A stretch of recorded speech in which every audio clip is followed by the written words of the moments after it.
A los jóvenes, nuevamente estamos, a Dios gracias, en la senda del saber. Este tema, como pueden ver, vísceras abdominales, corresponde al segundo tema de la región del abdomen. En las vísceras abdominales, en resumen, tenemos víscera hueca, en la que tenemos la porción abdominal del esófago, el estómago, intestino delgado, intestino grueso. Pero también tenemos vísceras sólidas, dentro de las cuales tenemos las glándulas anexas del tubo digestivo, que son el hígado y el páncreas. Y tenemos además presente en la cavidad abdominal el vaso, los riñones, las glándulas suprarrenales, los ureteres, dentro de las estructuras más grandes que tenemos dentro del abdomen. Pero sabemos que el tubo digestivo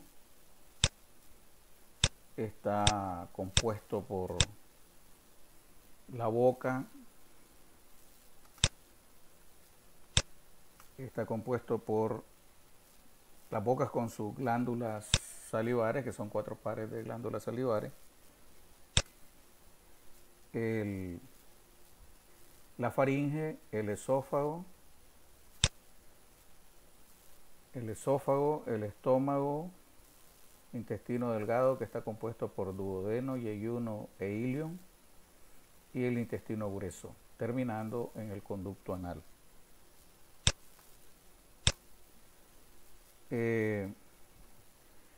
Como se trata de la porción abdominal del tubo digestivo, tenemos que hacer referencia a la porción abdominal del esófago,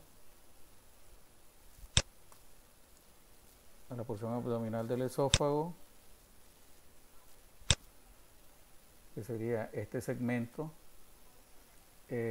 Pues mide aproximadamente, una vez que atraviesa el esófago, el hiato esofágico, el diafragma, que estaría más o menos a este nivel, hasta la unión del esófago con el estómago. Tiene un trayecto, la porción abdominal del esófago, de 1 a 3 centímetros. Esta variación depende también del mecanismo de la deglución cuando tragamos alimentos. Hay cierta movilidad del esófago en sentido del eje longitudinal del esófago. En la región del tórax vimos la porción torácica del esófago, y en el cuello se estudia la porción cervical del esófago, que son las 3 porciones del esófago. La porción abdominal del esófago es la única porción del esófago que está cubierta por la membrana serosa llamada peritoneo. A partir de esta porción del esófago hasta el sigmoide, todo el tubo digestivo está cubierto por esa membrana serosa, equivalente a la pleura que ya conocemos, equivalente al pericardio seroso, que produce un líquido seroso llamado líquido peritoneal, que lubrica a las vísceras en su actividad contráctil, en sus movimientos peristálticos. Vemos aquí que el tubo digestivo en general está compuesto en sus paredes por varias capas. Tenemos la capa superficial, que es la membrana serosa llamada peritoneo. Luego tenemos la capa muscular. En el caso del estómago hay una longitudinal externa, una circular interna y una fibras oblicua. Pero ese es particularmente para el estómago. En lo que se refiere a el resto del tubo digestivo, intestino delgado, intestino grueso, pues tenemos solamente las 2 grandes capas por debajo de la serosa, que es la piel, digamos, la capa superficial, la serosa visceral, llamada peritoneo visceral. Por debajo de ese peritoneo tenemos las 2 capas de músculo liso organizadas de la manera que ya lo he señalado. Tenemos una capa longitudinal externa y una capa circular interna. por debajo de ella tenemos la submucosa, y aquí tenemos una delicada capa de músculo liso, que es la capa de sostén de la mucosa, que es esta, que le llaman la muscular de la mucosa, la capa muscular de la mucosa. La peristalsis, el movimiento del intestino que propulsa los alimentos en la luz del intestino, es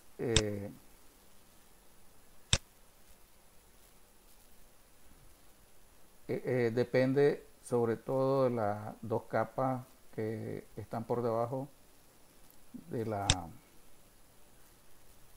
la serosa del peritoneo, que es la capa longitudinal externa y la circular interna. De estas dos capas depende el movimiento del intestino, que es la que hace que progrese los alimentos. En el caso del intestino, la parte terminal del intestino delgado y el colon, la materia fecal.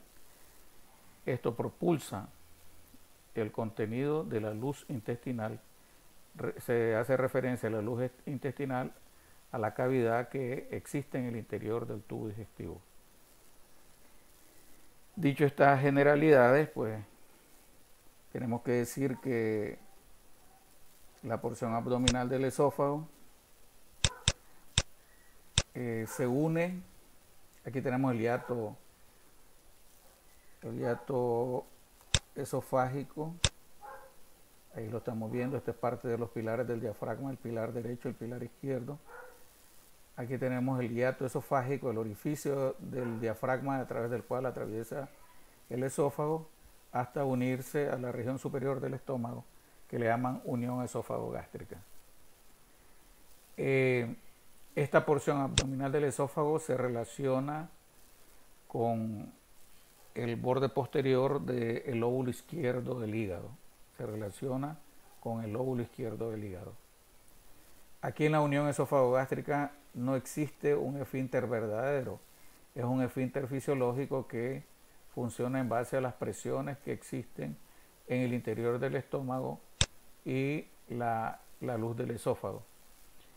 Y además la presencia de este ángulo también favorece el cierre de este ángulo que le llaman ángulo de His o ángulo esófago-gástrico.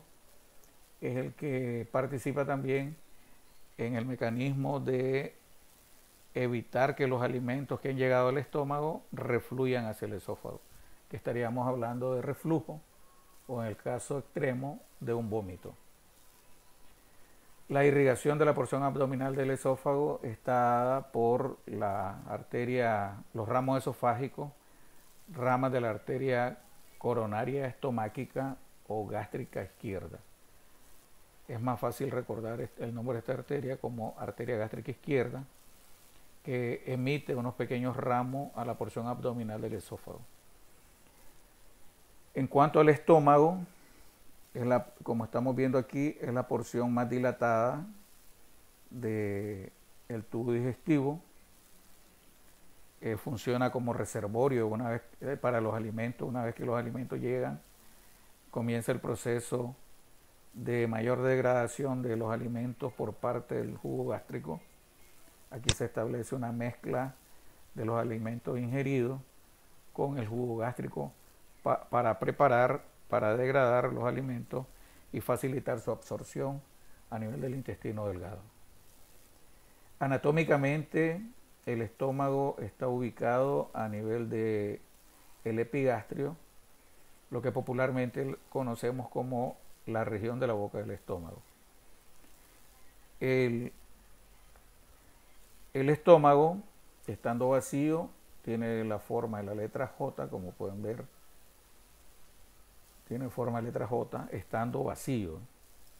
Cuando está lleno y si está repleto de alimentos, la forma del estómago varía, igual varían sus relaciones anatómicas. Entonces tenemos que las porciones que componen el estómago son el fondo o cúpula gástrica, que es el segmento del estómago que está por arriba del nivel de la unión del esófago con el estómago. Sería esta zona, Este es el fondo gástrico. Tenemos el cuerpo, que sería la parte más grande, es todo esto que tenemos aquí. La región del antro gástrico y la región del conducto pilórico, que es la porción terminal del estómago. Una vez que llegamos al conducto pilórico, el estómago se continúa con la primera porción del duodeno, que ya estamos hablando. Cuando hablamos del duodeno, estamos hablando de la primera porción del intestino delgado. Como pueden ver, el estómago tiene una cara anterior, que sería esta que tenemos de frente. Tiene una cara posterior, que es la que está diametralmente opuesta a esta cara. Tiene una curvatura menor, que sería esta. Y tiene una curvatura mayor, que es esta que estamos observando aquí. El estómago, como parte del tubo digestivo, está envuelto por el peritoneo visceral. Todo esto que vemos aquí, blanco nacarado, esto que brilla, por supuesto, es la reflexión de la luz sobre la cara anterior del estómago, precisamente sobre la hoja de peritoneo que cubre la pared anterior. En la cara posterior tenemos igual una hoja de peritoneo. Esas hojas de peritoneo que cubren el estómago, una vez que lleguen a la curvatura menor, forman el epiplón menor o epiplón gastrohepático. La lógica del nombre de gastrohepático significa que es un elemento formado por peritoneo a partir de la curvatura menor del estómago, que se dirige al hilo hepático. Une la curvatura menor del estómago con el hilo hepático. Por eso la raíz gastro significa estómago y gastrohepático, hepar significa hígado. Entonces ese epiplón menor une la curvatura menor del estómago con el hilo hepático, llamado también epiplón gastrohepático. Igualmente, las dos hojas de peritoneo que cubren la cara anterior y posterior del estómago, una vez que llegan a la curvatura mayor del estómago, hacia abajo forman el epiplón mayor o gastrocólico, llamado gastrocólico porque une el estómago con el colon transverso. De ahí el nombre de gastrocólico. Se llama también, como he dicho, epiplón mayor, y también tiene otro nombre que es aumento mayor. Igual al epiplón menor o gastrohepático se le puede llamar también aumento menor. Las relaciones anatómicas del estómago. Aquí estamos viendo una relación que tiene el estómago a través de su curvatura mayor y el fondo gástrico, que es con el vaso. Esta estructura que vemos aquí relacionándose con el estómago, con la curvatura mayor del estómago y el fondo, es el vaso. El fondo del estómago también se relaciona con el lóbulo izquierdo del hígado. La cara posterior del estómago, aquí a trasluz, vemos un órgano, lo vamos a señalar todito. Ese órgano que tenemos aquí por detrás del estómago es el cuerpo y la cola del páncreas. Todo este órgano que a trasluz vemos a través del estómago. Esto es con fines didácticos, por supuesto. No crean que una cirugía de un sujeto, una cirugía de estómago, vamos a ver a trasluz el páncreas. Eso no existe. Esto con fines didácticos no los muestran para recordar que la cara posterior del estómago se relaciona con el páncreas. También la cara posterior del estómago se relaciona con la cavidad, cavidad menor de los epiplones o cavidad epiploica. Se relaciona también con la glándula suprarrenal izquierda, el riñón izquierdo. Y hacia adelante, la cara anterior, que es esta que tenemos aquí presente, se relaciona el estómago con los músculos de la pared anterior del abdomen. Aquí tenemos una imagen que nos muestran con fines didácticos las porciones que he mencionado del estómago. En primer lugar, a esto que es el sitio de unión del esófago con el estómago, le llaman unión cardioesofágica o unión esófago-gástrica o región del cardias del estómago. Aquí tenemos el fondo gástrico o cúpula gástrica. Aquí tenemos el cuerpo que se proyecta hasta el antro. Tenemos el antro, el conducto pilórico y la continuación del conducto pilórico, que sería el duodeno, que es la porción inicial del intestino delgado que vamos a ver a continuación.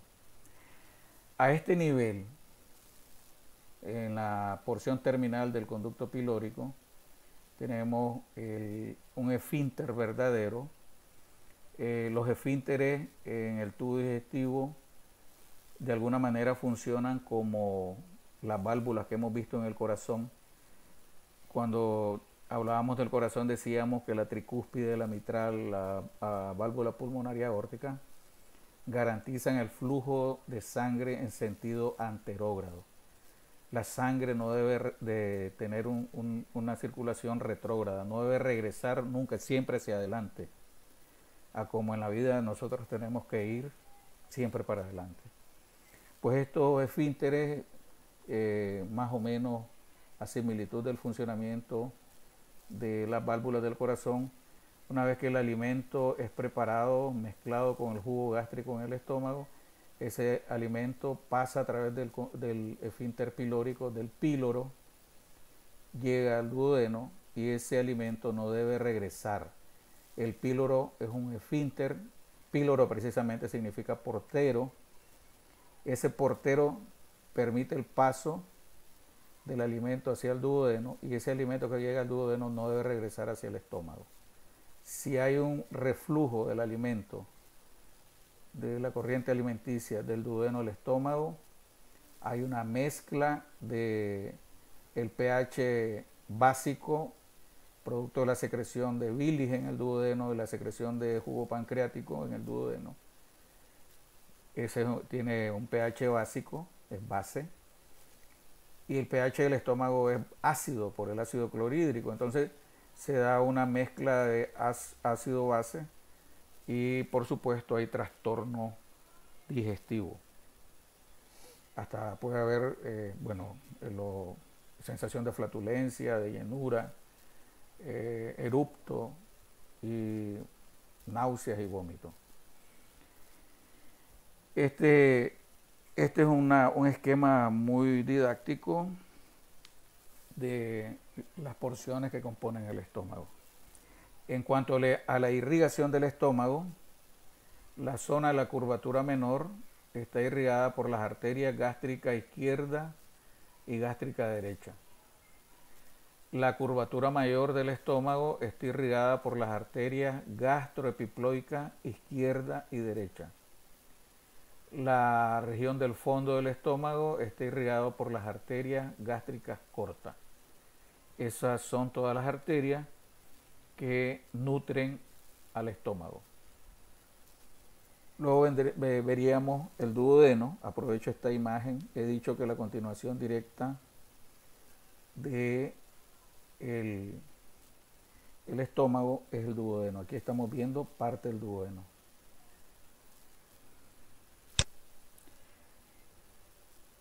Vamos a regresar a esta imagen. Observen ustedes, es muy didáctica esta imagen porque nos muestra con un corchete el intestino delgado compuesto por 3 porciones. Duodeno, que aparece en color celeste, el yeyuno, que aparece en color azul, y el ilion en color verde. Esos son los 3 componentes del intestino delgado. En el intestino delgado es donde se produce la mayor cantidad de absorción de nutrientes, sobre todo a nivel del yeyuno. Entonces aquí tenemos la continuación directa del estómago en el tubo digestivo es el duodeno, que pues, adopta la forma de la letra C, forma una especie de marco que rodea a la cabeza del páncreas. La cabeza del páncreas estaría ubicado en este espacio. Entonces tenemos el marco duodenal rodeando la cabeza del páncreas. Por la posición que tiene cada una de las partes del duodeno, que se inicia aquí y termina aquí, formando un ángulo. Aquí estamos viendo el famoso ángulo duodeno-yeyunal. Esta es una palabra compuesta que resulta de la fusión del término duodeno y el término yeyuno. Ángulo duodeno-yeyunal. Representa la unión entre la última porción del duodeno y la porción inicial del yeyuno. Este ángulo está fijado a la pared posterior del abdomen por un ligamento que se llama ligamento de Treis. De ahí que también al ángulo muchos cirujanos prefieren usar, en vez de el nombre de ángulo duodeno-yeyunal, le llaman ángulo de Treis. Las porciones que componen el duodeno son esto que se llama primera porción, como es un poco dilatado en forma de bulbo, algunos autores le llaman bulbo duodenal o primera porción del duodeno. Luego tenemos esta, la segunda porción.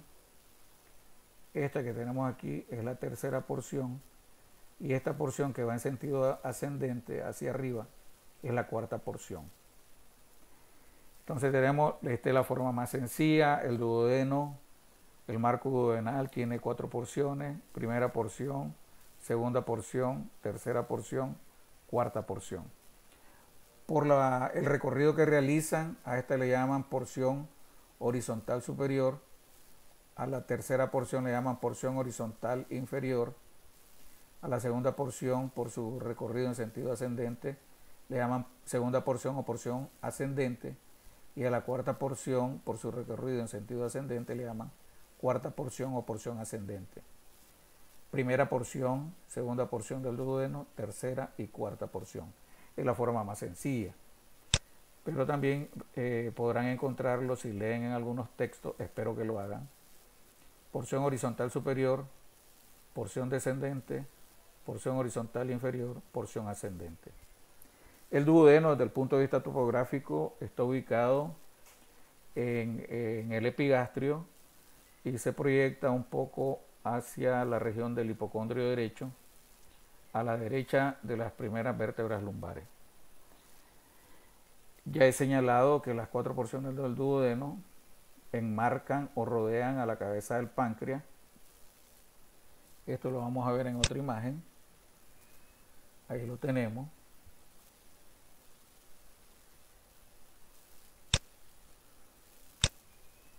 Esto sería la cabeza del páncreas rodeada por las 4 porciones del duodeno. Aquí estamos viendo el famoso ángulo duodeno-yeyunal. Esto de aquí ya sería yeyuno. Decía que en el duodeno ocurre desde el punto de vista fisiológico la secreción de jugo biliar y jugo pancreático. Esta imagen nos permite hacer referencia a esto. Como pueden ver, es en la segunda porción. Aquí en esta imagen lo podemos ver, esta es la segunda porción. Aquí está abierto para ver la mucosa y ver que en el borde cóncavo de la segunda porción, que sería este borde, la que está en íntimo contacto con la cabeza del páncreas, ahí encontramos 2 pequeños orificios, 2 pequeñas elevaciones que le llaman carúnculas duodenales.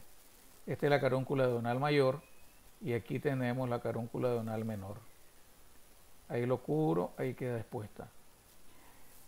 Vemos aquí que la carúncula duodenal mayor, esto lo vamos a ver en la siguiente clase, drena la unión del colédoco que procede de la vía biliar, es parte de la vía biliar extrahepática, El colédoco se une al conducto pancreático principal y forman una pequeña dilatación llamada ampolla hepatopancreática o ampolla de Vater.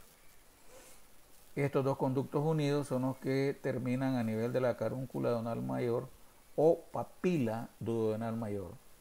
Le pueden llamar carúncula duodenal mayor o papila duodenal mayor. Aquí se vierte, por tanto, en la segunda porción del duodeno la bilis y el jugo pancreático, que son esenciales para el proceso de degradación de los alimentos, la emulsificación de la grasa, la degradación de la grasa. De ahí que cuando nos comemos una fritura o una catamal o un par de huevitos a la ranchera, al llegar aquí a la segunda porción del duodeno, estimulan la contracción de la vesícula se contrae y pasa la bilis a través de este sistema de conducto hacia el duodeno. Esto explica que las personas que tienen una piedra, un cálculo enclavado aquí en el cuello de la vesícula o en el conducto que recibe el nombre de conducto cístico, o ya sea lo más grave, una piedra a nivel del colédoco o una piedra en ampolla aquí, la presencia de la grasa fisiológicamente, una catamalito ahí en el duodeno, estimula la contracción de la vesícula, y como hay una piedra que obstruye este sistema de drenaje de estos conductos, la vesícula se contrae y no puede evacuar la bilis, se distiende y sobreviene un dolor agudo, que es el dolor llamado de cólico biliar. Es un dolor intensísimo. Se le hace el estudio al paciente y resulta que tiene cálculos en la vía biliar extrahepática. Entonces lo fisiológico es que la presencia de grasa a nivel de la segunda porción del duodeno estimula la secreción de jugo pancreático y jugo biliar procedente del hígado para la degradación de los alimentos. Las relaciones anatómicas del páncreas, pues la que no debemos de olvidar nunca, que nos los permite esta imagen, es la relación que tiene el páncreas con la cabeza del páncreas, con el duodeno.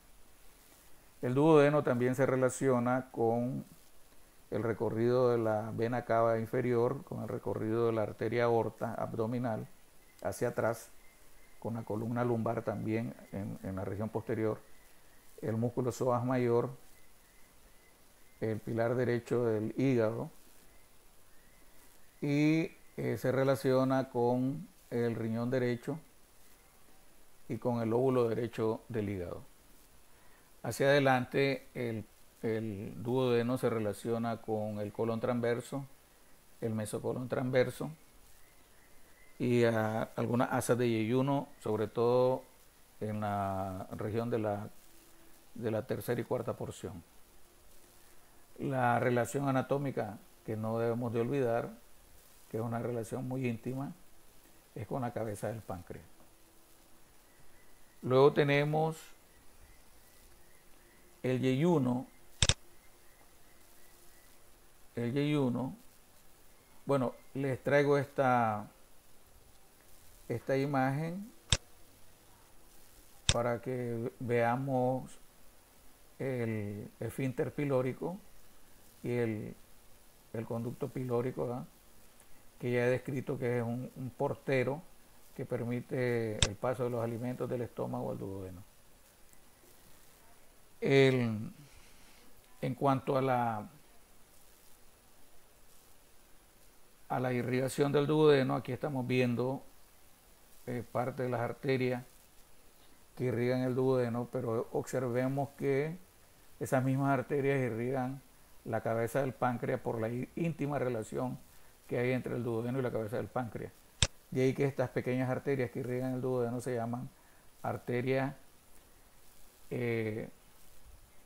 pancreático-duodenal superior, que es esta, y la pancreático-duodenal inferior, que es esta. Las arterias pancreático-duodenal superior e inferior irrigan la cabeza del páncreas e irrigan al duodeno. En cuanto a la inervación, del tubo digestivo, esto quizás no lo voy a estar repitiendo. Desde ya sepan de que el estómago, el esófago, intestino delgado y la mitad derecha del intestino grueso están inervados por los nervios vagos, los troncos vagales anterior y posterior, y los fibras nerviosas que nacen de los troncos simpáticos. Estos troncos simpáticos forman los llamados nervios esplácnicos mayor y menor, que son los que dan inervación simpática al tubo digestivo. Siguiendo con la descripción del intestino delgado, volvemos a esta imagen.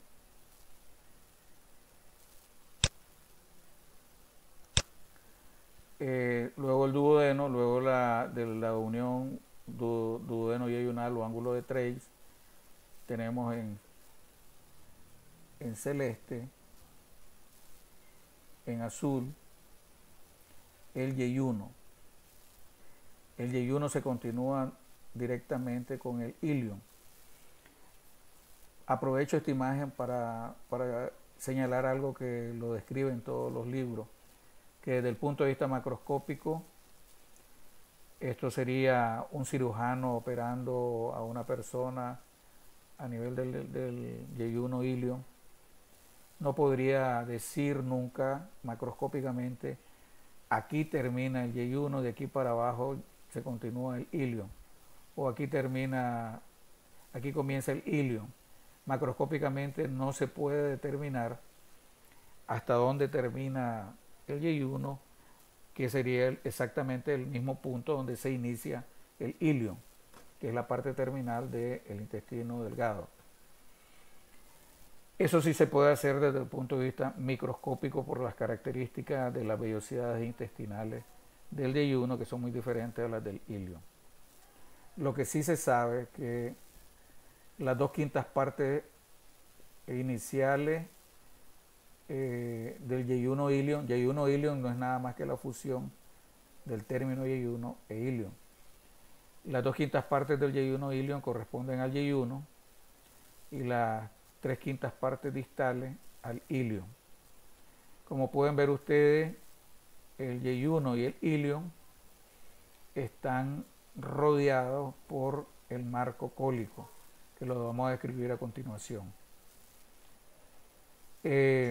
Está las asas del yeyuno y del ilion, o sea, los segmentos de estos dos intestinos se encuentran unidos a la pared posterior del abdomen por medio de 2 hojas de peritoneo que forman el mesenterio. Ese es el elemento de unión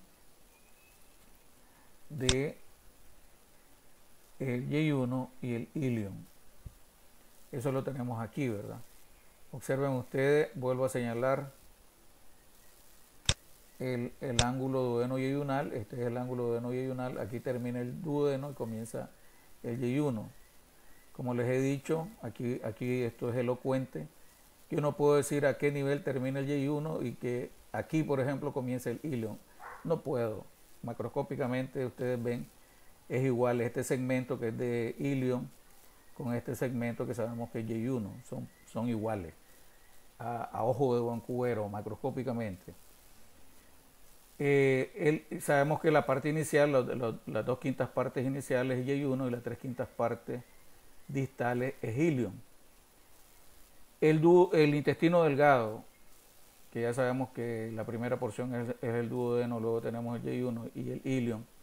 En conjunto, los 3 segmentos miden aproximadamente 6 metros, de los cuales el duodeno es el segmento más pequeño, mide aproximadamente 25 centímetros de los 6 metros. ¿verdad?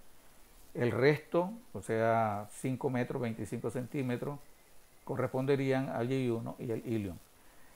Ese mesenterio que les decía es esto. Estas son hojas de peritoneo que forman el elemento de sostén del yeyuno ilion que unen estas asas de intestino a la pared posterior del abdomen. Eso se llama mesenterio, que es esto mismo. A través del mesenterio viajan los nervios que van en amarillo, los nervios, las arterias que vemos aquí en rojo, igualmente las venas que no están representadas.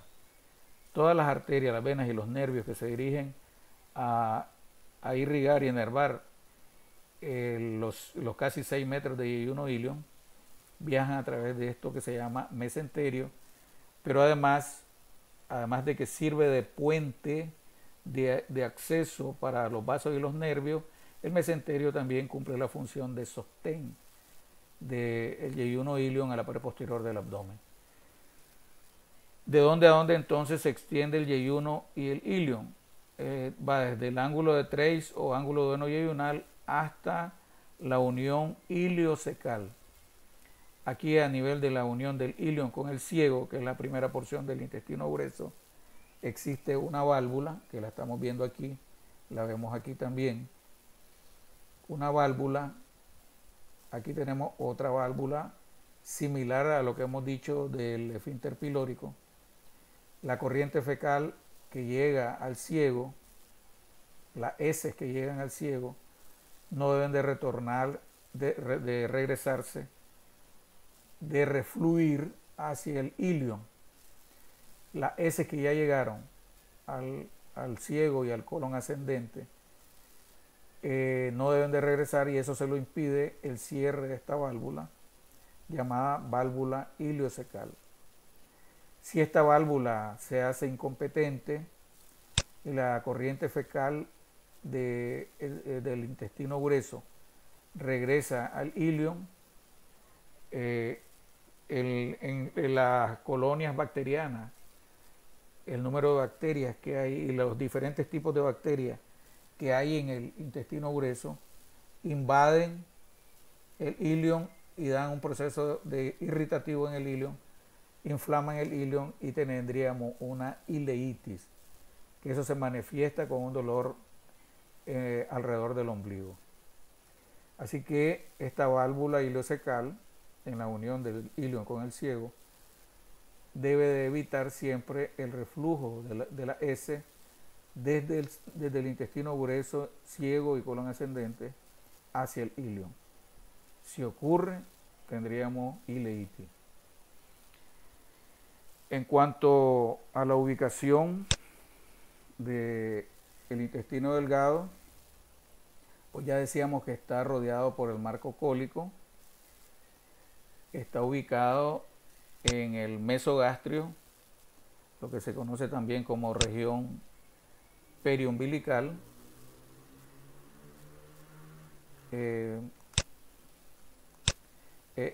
Más o menos a este nivel tendríamos el ombligo. El mesogastrio es toda la zona del abdomen que rodea la zona del ombligo.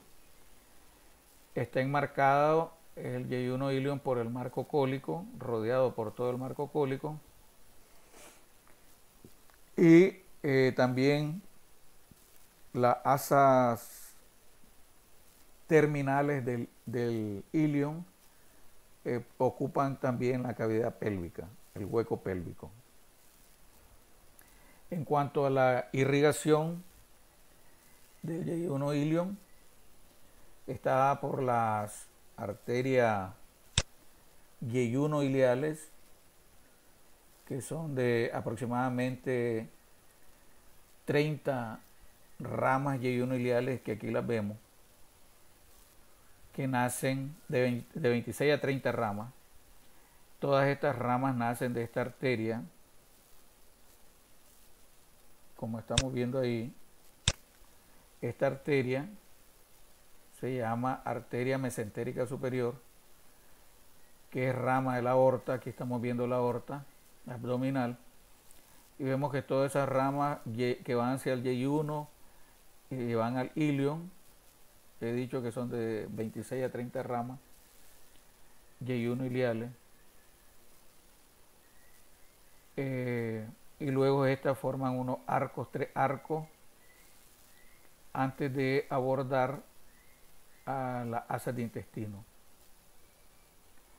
Disculpen, dije 26, son de 16 a 20 ramas yeyuno-iliales.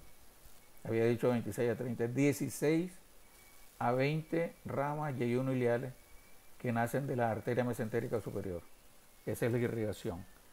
La inervación, ya decía, los troncos vagales, anterior y posterior, sobre todo el tronco vagal posterior, y fibras nerviosas de los ganglios simpáticos abdominales, que son el ganglio celíaco, principalmente para la inervación del Y1 y el ilion, fibras nerviosas de ese ganglio celíaco que forman el plexo semilunar, el plexo solar. Los ganglios semilunares celíacos que forman el plexo solar. Esa es la inervación simpática. Bueno, ya que estamos hablando de estas inervaciones, pues sepan ustedes que la inervación que le proporciona el nervio vago al Y1 ilion es el que favorece los movimientos de las capas de músculo liso que están en las paredes del Y1 y el ilion, esa capa longitudinal externa y circular interna de músculo liso que hemos señalado en el estómago, también existen aquí en el Y1 ilion y también existen en el colon, que son las que se contraen para generar la peristalsis intestinal, que es la que propulsa la corriente intestinal, el contenido del intestino. Luego tenemos el colon, el marco cólico, le llaman marco cólico, le llaman, ya habíamos dicho en esta imagen, ahí tenemos otra imagen del marco cólico. Aquí tenemos la unión iliocecal. Esta es la porción inicial del intestino grueso, que es el ciego, al cual se encuentra unido el apéndice. Por su forma redonda le llaman vermiforme, apéndice vermiforme, que significa parece gusano redondo. Eso significa vermiforme. Luego del ciego vemos que se continúa el intestino grueso con el colon ascendente. Luego tenemos aquí una flexura que le llaman ángulo derecho del intestino grueso o ángulo derecho del colon. Este se continúa con el colon transverso por su recorrido en sentido transverso.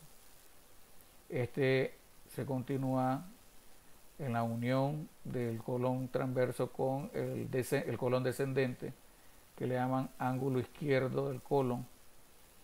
Por su relación con el vaso le llaman ángulo esplénico. En latín, vaso significa spleen. El significado de spleen, del término latín spleen, significa vaso. Entonces, este ángulo del intestino grueso o colon se relaciona con el vaso, por eso le llaman ángulo izquierdo del colon o ángulo esplénico. Este ángulo le llaman ángulo derecho del colon o ángulo hepático porque se relaciona con el lóbulo derecho del hígado. Luego el colon se continúa con el colon descendente. El colon descendente se continúa con el sigmoide, que es este segmento, y el sigmoide finalmente se continúa con el recto y este a su vez con el conducto anal. Veremos una imagen muy didáctica de esto que acabo de señalar del marco cólico. Si ustedes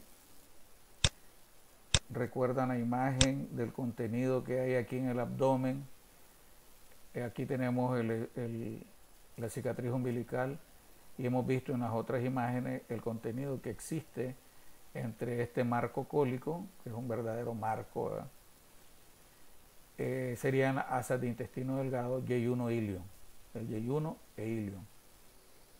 Aquí nos muestran en amarillo el ciego y su apéndice, la bendita apéndice que pues nos da trabajo a los cirujanos.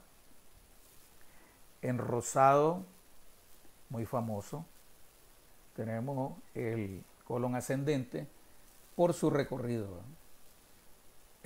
A partir del ciego asciende hacia la región hepática.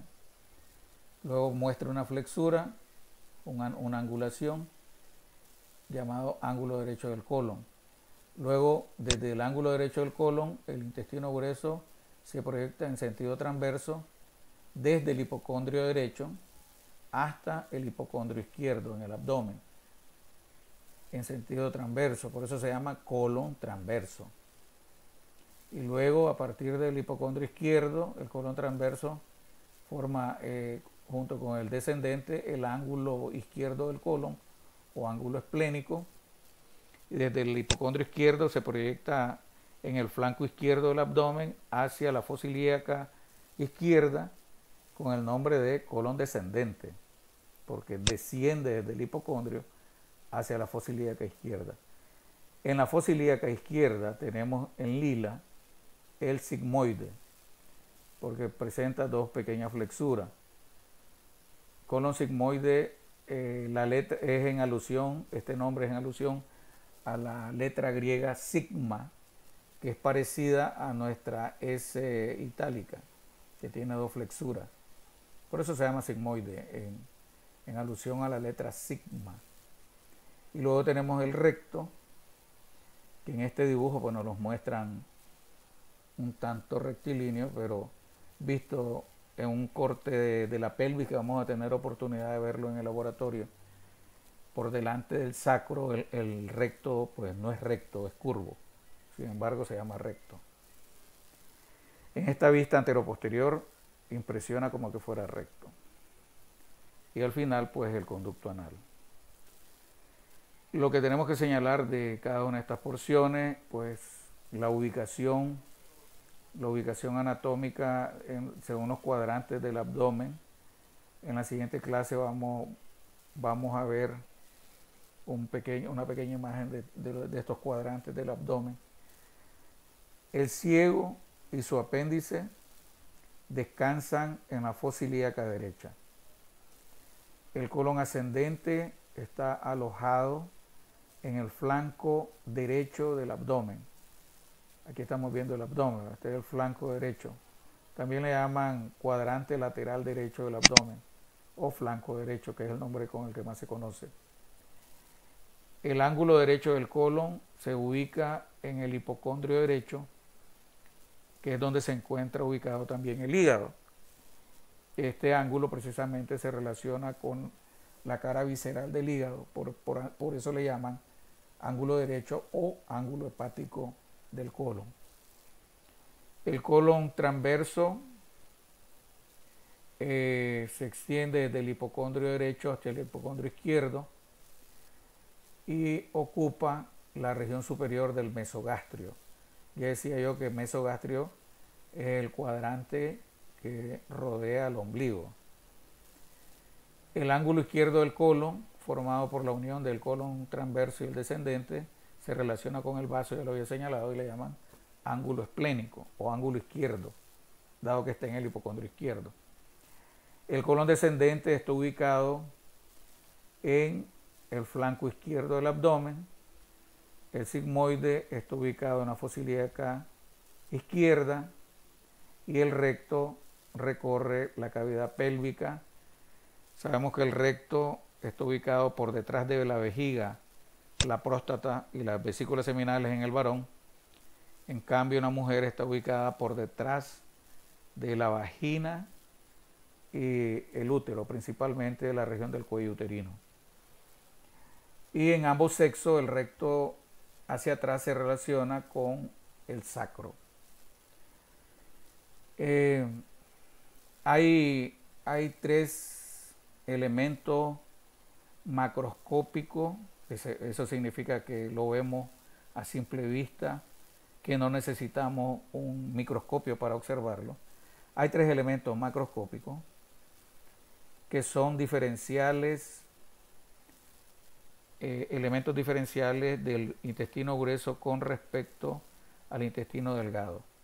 Primero lo vamos a señalar en esta imagen y luego vamos a ir a la otra imagen donde podemos compararlo con el intestino delgado. Si ustedes observan esto, hay dilataciones que están presentes a todo lo largo del intestino grueso. A esto le llaman dilataciones o pequeñas abolladuras, como que está abollado el intestino grueso. A estas dilataciones le llaman austras del colon. Estas austras solo existen en el intestino grueso, no existen en el delgado. También tenemos 3 tenias, de la cual aquí vemos una nada más, las famosas tenias o cintas musculares, que están a todo lo largo del intestino grueso. Estas tenias, que son 3, repito, que están presentes en el intestino grueso, no es nada más que la misma capa longitudinal externa que existe en el estómago y a todo lo largo del intestino delgado, pero que aquí esa capa longitudinal externa en el intestino delgado rodea toda la circunferencia del intestino delgado. En cambio, la capa longitudinal externa de músculo liso en el intestino grueso se organiza formando estas 3 tenias, lo cual significa que a nivel de las austras no hay capa longitudinal externa de músculo liso, solamente capa circular interna de músculo liso. ¿Por qué? Porque la longitudinal externa se ha concentrado en 3 puntos diferentes del intestino grueso, formando las 3 tenias del colon. Esa es la segunda diferenciación con respecto al intestino delgado. La tercera diferenciación son estas pequeñas prominencias con contenido de grasa, ahí lo pueden ver, unidos precisamente a las tenias. Todos estos son pequeñas prominencias de la membrana serosa que cubre el intestino grueso, cargadas con contenido grasoso. Esa excrescencia de peritoneo con contenido de grasa existen nada más en el intestino grueso y no existen en el intestino delgado. Se llaman apéndices epiploicas. Entonces, en resumen, en el intestino grueso tenemos dilataciones llamadas austras. En el intestino grueso tenemos tenias o cintas musculares. Y tenemos también las apéndices epiploicas, que son las 3 características macroscópicas diferenciales entre el aspecto macroscópico del intestino grueso con respecto al intestino delgado. Aquí podemos ver el intestino grueso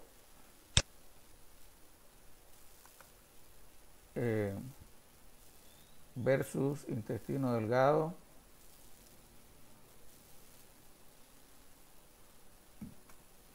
Intestino delgado se observa uniforme, liso, no existen estas dilataciones que sí se observan las austras del colon.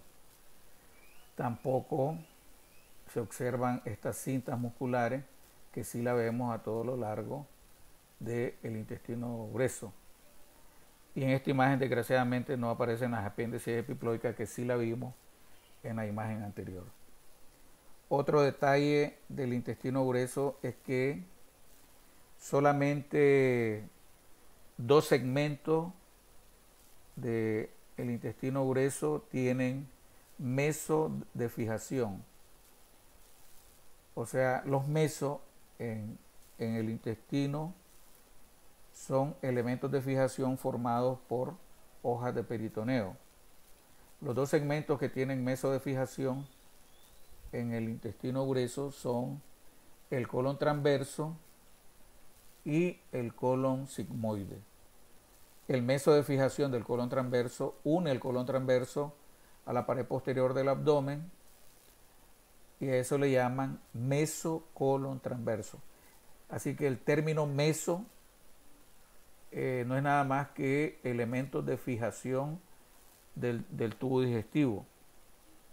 Incluso hay autores que describen al epiplón mayor y epiplón menor del estómago como mesos de fijación del estómago. Entonces aquí también decíamos que el intestino delgado tiene el, el mesenterio,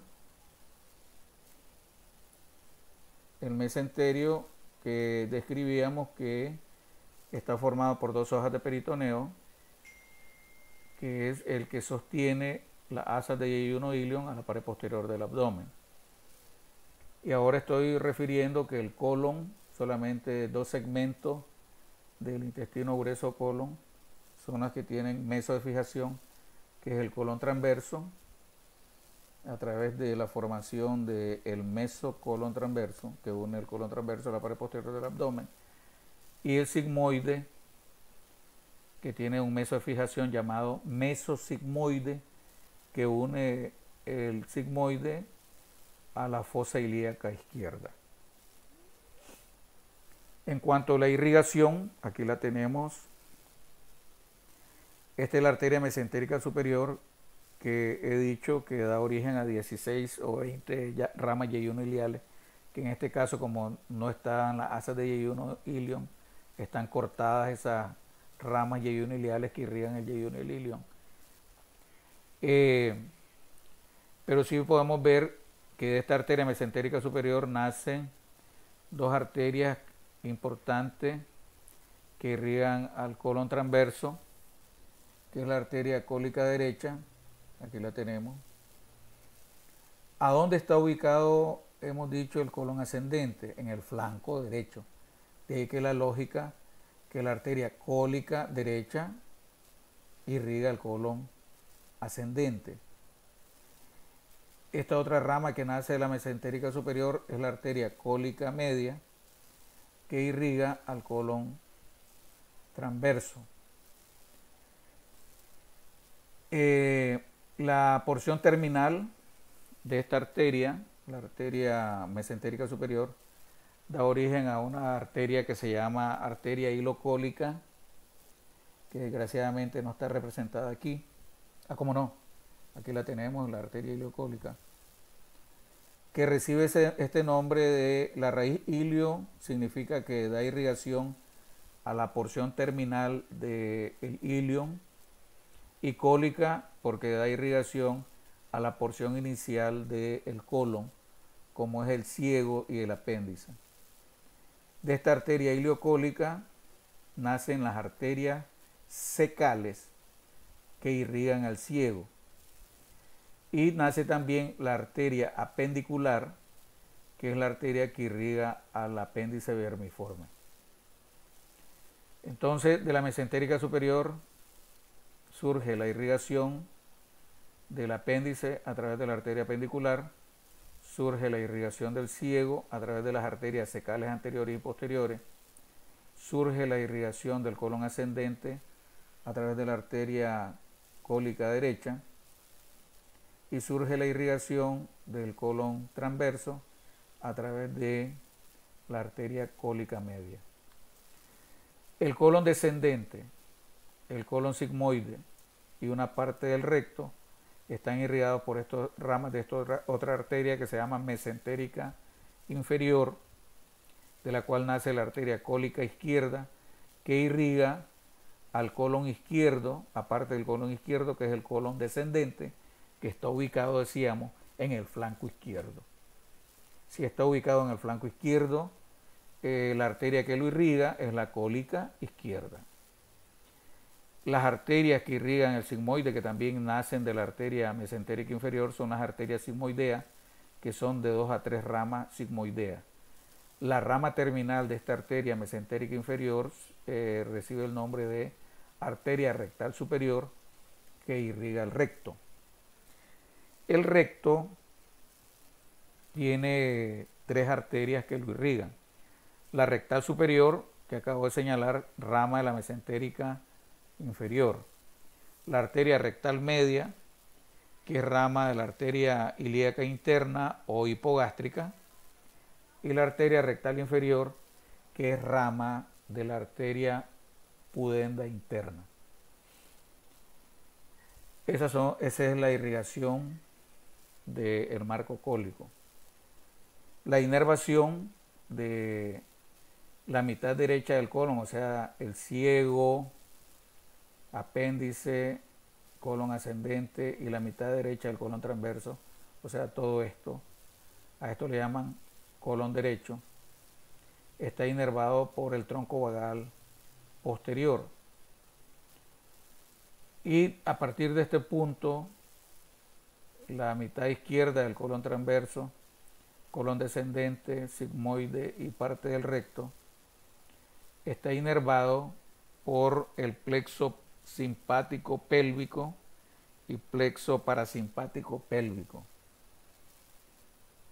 Así que esta parte de aquí lo inerva la médula sacra, la inervación que da la médula sacra desde el punto de vista parasimpático, que nace junto con las fibras nerviosas del plexo sacro. Así que podemos decir en resumen, porque suena un poco complicado, la mitad izquierda del colon y el recto están inervados desde el punto de vista parasimpático por el plexo sacro. Bueno, hasta aquí hemos llegado en la descripción de el tubo digestivo que termina con el recto y el conducto anal. Esto también tiene su descripción, pero vamos a dejarlo por ahí. Aquí tenemos el recto, ¿verdad? Y aquí esto es el conducto anal. Aquí vemos la unión de la piel con la mucosa del conducto anal. Aquí tenemos las columnas anales y esto que tenemos aquí le llaman línea dentada del conducto anal. Rodeando hay un esfínter interno del recto formado por músculo liso y tenemos el esfínter externo del ano, que sería esto que rodean al conducto anal, que es el que este esfínter externo está formado por fibras musculares esqueléticas. Esas fibras musculares esqueléticas es como cualquier músculo voluntario del antebrazo, del brazo, de los músculos de la pierna que hemos estado viendo, del muslo, etcétera. Este lo rige la voluntad y este esfínter es el que evita cuando uno anda con diarrea, por ejemplo, que uno se defeque en la vía pública. Sería doloroso. El esfínter interno es de musculatura lisa. Este es involuntario. O sea, este esfínter no lo rige la voluntad. Si fuera solo por este, pues uno se defecaría hasta sin sentir. Ese es el tubo digestivo. Nos hace falta hablar de las glándulas anexas del tubo digestivo y las vías biliares. Luego, para terminar el curso, pues veremos las demás vísceras abdominales, terminando con los genitales de la región pélvica. Gracias.